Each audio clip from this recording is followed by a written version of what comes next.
It was how America was entertained. Good evening, ladies and gentlemen, and welcome to the Amos and Andy Show.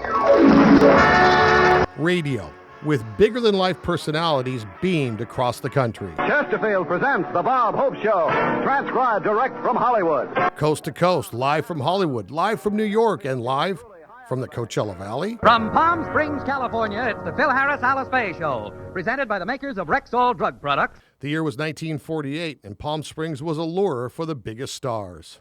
Nellie Kaufman owned the El Mirador Hotel, and the Rat Pack stayed there. So, I mean, everybody sort of gravitated out. Gene Autry, Cary Grant, and David Niven, Groucho Marx. Most performed at the newly opened American Legion post for GIs returning home from World War II. I just imagine guys like Al Jolson up here with Judy Garland, and if that was your thing in the 1940s, wow.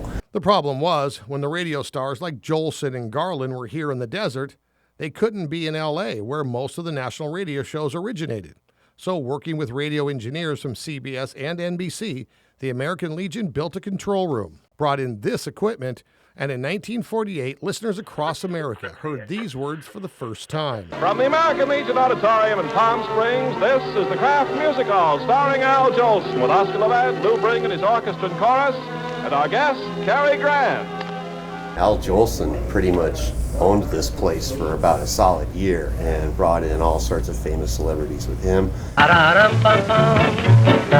it, we're gonna bust in. Those whose shows were broadcast live from here made sure the nationwide audience got to know Palm Springs for better or for worse. And for those of you who don't know, Palm Springs is famous for sunshine, dates, and earthquakes. The beautiful Mirador Hotel has been closed for a long time, but the earthquake opened it up, For 6 years, the American Legion in Palm Springs would be one of the few places outside of Los Angeles and New York where shows like the Kraft Music Hall and the Lucky Strike Radio Hour would originate. By 1954, it would all come to an end. NBC Television.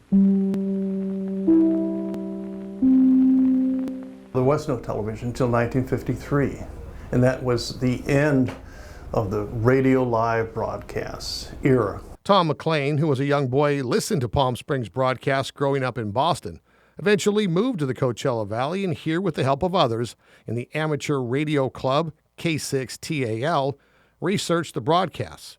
In 2015, they discovered an old closet at the American Legion and soon discovered that closet was, in fact, the original radio control room. And deep in that closet was much of the equipment that allowed the shows to be heard nationwide. This equipment was buried underneath there. This is the original equipment that they used back in the 40s to transmit. It was live broadcast on here.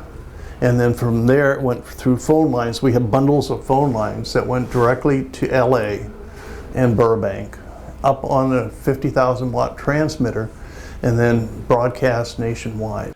The original microphones coated in nicotine, transmitters covered in cobwebs, lots of photos, and actual recordings of the shows that put the desert on the radio map. Today is the Harris family's last day in Palm Springs. They want to take advantage of it, so Phil has insisted that they get up at 5 a.m. A priceless discovery once thought, long lost, and an important part of our desert past. California, here I come.